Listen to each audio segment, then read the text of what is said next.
Bonjour les amis, j'espère que vous allez bien. On se retrouve aujourd'hui avec une nouvelle vidéo YouTube.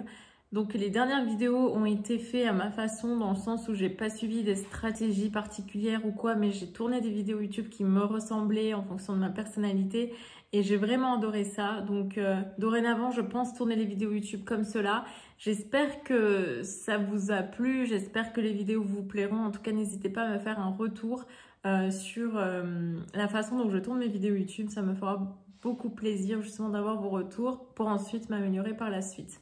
Alors aujourd'hui le sujet ça va être la création d'une offre rentable. Donc comment créer une offre rentable tout simplement dans le milieu du business en ligne.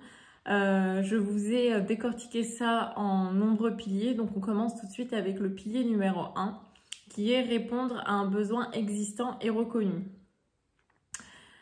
Alors, dans le milieu du marketing, on dit souvent que un bon vendeur, c'est un vendeur qui sait vendre de la glace à un esquimau. Et en fait, là, l'idée, c'est que, en gros, c'est quelqu'un qui saurait vendre n'importe quoi à n'importe qui. Mais c'est totalement faux, dans le sens où un bon vendeur, c'est quelqu'un qui sait identifier les besoins du client afin de lui proposer un produit qui répond à ses besoins, tout simplement. Il faut savoir proposer le bon produit à la bonne personne et au bon moment. S'il y a un de ces critères-là qui est faussé, qui n'est pas le bon, eh bien ça ne matchera pas. Alors pour vous imaginer un peu mes propos, je voulais vous proposer l'exemple de Procter & Gamble qui, vous savez, a sorti des produits désodorisants donc pour effacer les mauvaises odeurs comme les odeurs de tabac ou les odeurs d'animaux. Je regarde juste mon micro, oui c'est bon. Et donc au début tout se passait bien, les ventes décollaient, de toute façon c'était un nouveau produit etc. Et au bout d'un moment ils se sont rendus compte que ça stagnait voire ça dégringolait. Du coup ils ont fait une grosse réunion et les experts de Procter & Gamble se sont réunis pour aller à la rencontre de leur clientèle, voir ce qui clochait en fait, pourquoi les gens n'achetaient pas ce produit là. Ils ont même été donc chez des clients et notamment une dame qui avait plusieurs chats chez elle. Donc ils ont été pour discuter etc. Et ils se sont rendus compte que cette dame-là n'utilisait même pas leurs produits malgré l'odeur nauséabonde qu'il y avait chez elle. Donc vous savez très bien, quand on a plusieurs animaux de compagnie, tout de suite ça commence à sentir mauvais chez soi. Et ils se sont interrogés de pourquoi elle n'utilisait pas ce produit alors que ça répond à ses besoins. Et en fait, ils se sont rendus compte qu'elle n'avait pas conscience de son odeur. Donc finalement, les gens n'ont pas conscience de leur propre odeur ou de l'odeur de chez soi, l'odeur chez eux, et c'est ce qui faisait que ils n'achetaient pas le produit. Donc en fait, finalement, tout à l'heure, je vous ai dit le bon produit devant la bonne personne et au bon moment. Mais il faut que ce produit-là, que la valeur de ce produit-là soit reconnue et surtout que le besoin soit aussi reconnu par la clientèle. Si une personne, vous voyez qu'une personne a besoin de votre produit, c'est évident. Par exemple, prenons l'exemple de quelqu'un sur Instagram qui se lance, un thérapeute, disons, qui a créé son cabinet et tout, qui se lance sur Instagram. Vous, en tant que consultant digital, vous savez très bien que la personne a du mal à faire décoller son compte, ça se voit, peu d'abonnés, pas de stratégie, pas d'identité visuelle, ça se voit qu'elle poste un petit peu de tout et n'importe quoi. Et vous lui proposez de l'aide et la personne n'accepte pas. Pourquoi? Parce que selon elle, elle n'a pas besoin d'aide, tout simplement. Si elle n'est pas consciente en fait du problème et si elle ne comprend pas exactement les bénéfices de votre offre, elle n'achètera pas. Donc il faut faire attention à ça. Viser des personnes qui ont déjà conscience de leurs problématiques. Ou alors, comme on dit, éduquer son audience en amont pour que ce soit clair, leur montrer en fait que d'une autre façon c'est encore mieux, leur parler des avantages, des bénéfices, enfin vraiment que ce soit clair, que la valeur de votre produit soit reconnue et ensuite vous pourrez ainsi vendre un produit qui répondra à leurs besoins. Du coup, à la suite de tout cela, ils ont changé de positionnement, ils ont décidé de pivoter un petit peu. Et ils ont ajouté un parfum dans leur justement produit qui effaçait les mauvaises odeurs à l'origine. Et du coup, avec cet ajout de parfum, eh bien, ce n'est plus un produit pour éliminer les odeurs, mais c'est devenu un diffuseur d'odeurs agréables dans la pièce après le ménage par exemple, ou ça peut être tout simplement pour avoir une bonne odeur chez soi au salon. Donc voilà, juste pour laisser une odeur agréable derrière soi. Et c'est là que Febreze est né. Donc ce n'est plus un produit pour effacer les mauvaises odeurs, mais c'est devenu un diffuseur d'odeurs agréables. Et c'est là que les ventes ont décollé de nouveau, puisque les personnes n'achetaient pas ça forcément pour éliminer les mauvaises odeurs qu'ils avaient chez eux. De toute façon, la plupart n'étaient même pas conscients en fait de leur odeur, que ce soit même les personnes qui fument par exemple, ils n'ont pas conscience de l'odeur qu'ils ont sur eux. Enfin personnellement, j'apprécie pas ça. Donc au lieu de chercher à faire comprendre qu'en fait ça sent mauvais, avec ce petit parfum là, eh bien c'est devenu un diffuseur d'odeur et c'est une autre clientèle qui a commencé à acheter, enfin une clientèle qui voulait que ça sente bon chez eux et c'est ce qui a fait que le produit a décollé de nouveau. Donc en conclusion, il faut s'assurer de disposer d'un produit ou d'un service dont les gens ont vraiment besoin et dont ils ont conscience de ce besoin-là. Alors, pilier numéro 2, bien se positionner sur son marché. En visant tout le monde, on n'atteint personne. Souvent, c'est l'erreur qu'on fait lorsqu'on débute sur la création de son activité en ligne. En fait, on essaie de parler à tout le monde puisqu'on se dit si j'oublie quelqu'un, si j'oublie une niche, j'oublie des tranches d'âge, j'oublie quelqu'un, eh bien, c'est des clients en fait qui vont me passer sous le nez. C'est bien dommage, mais pas du tout. Si vous parlez à tout le monde, en fait, il n'y a personne qui va se reconnaître, il n'y a personne qui va se sentir visé, puisque ça sera tellement général que personne va se dire « Ah mais oui, en fait, c'est exactement mon cas, c'est ça, j'ai besoin de ce produit, etc. » Un produit ou un service doit s'adresser à un public particulier.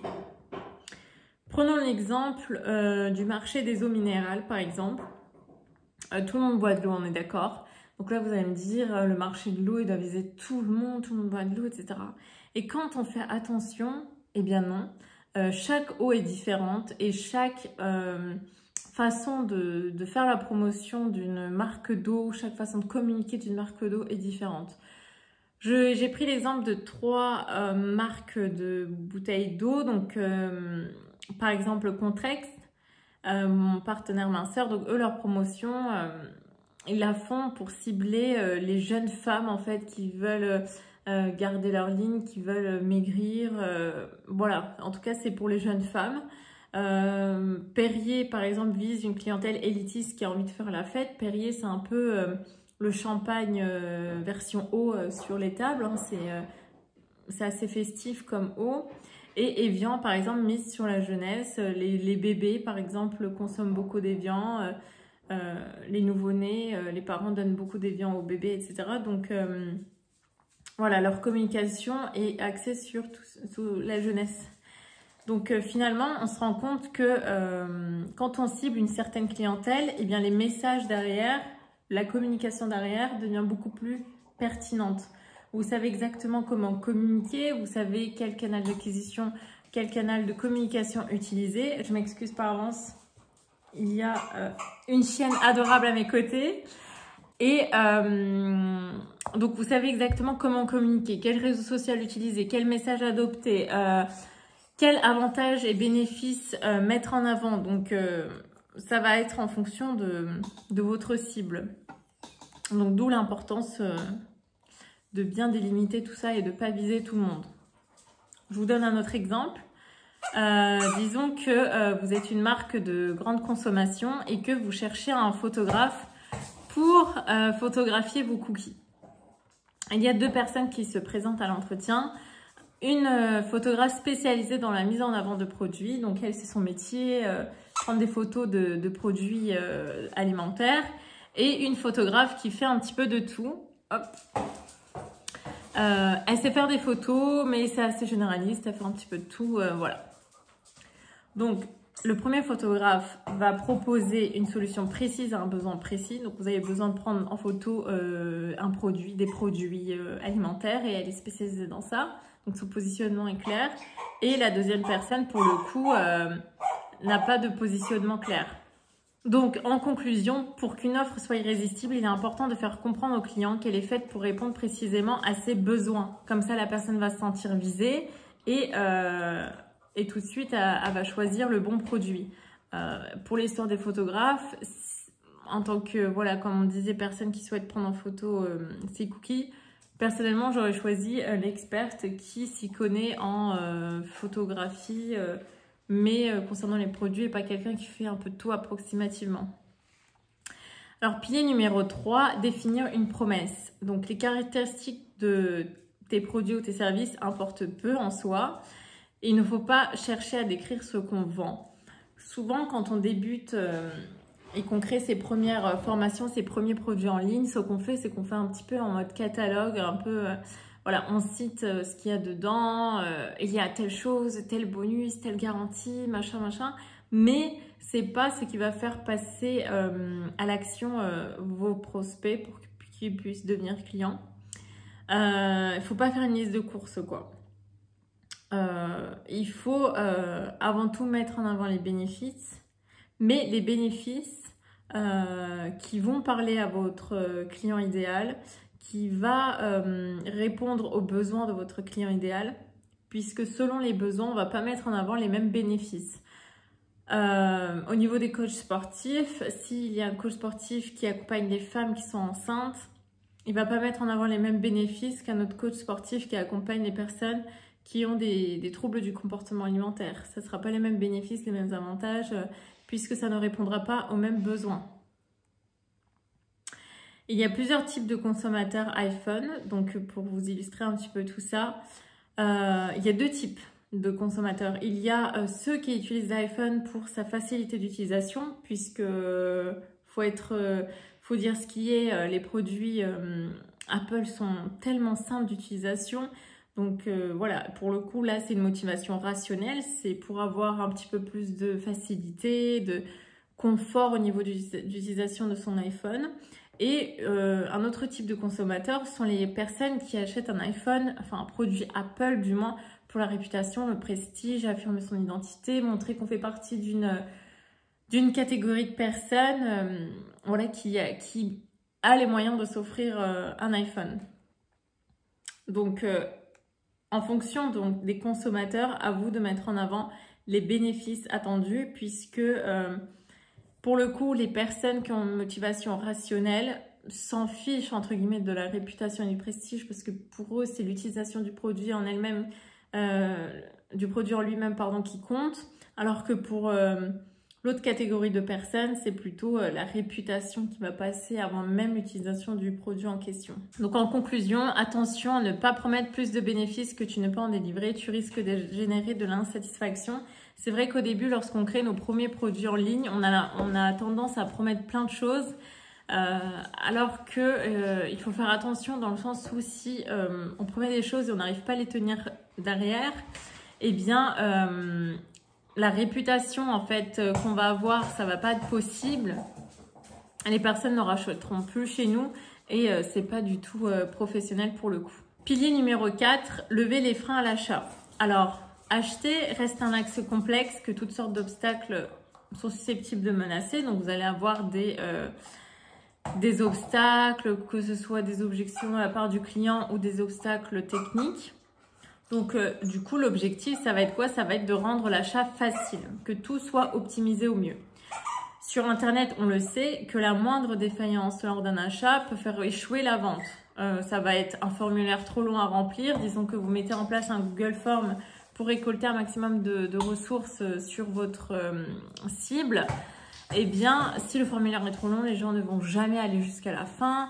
Si une page internet ne se charge pas assez rapidement, les gens vont tout de suite sortir de cette page. Le moindre bug et le moindre bug et le moindre doute en fait va faire que l'achat ne va pas se faire. Alors, il faut simplifier au maximum le parcours d'achat et observer comment se comportent vos clients. Mettez-vous à leur place tout simplement. Disons que vous avez sorti un produit en ligne, une formation sur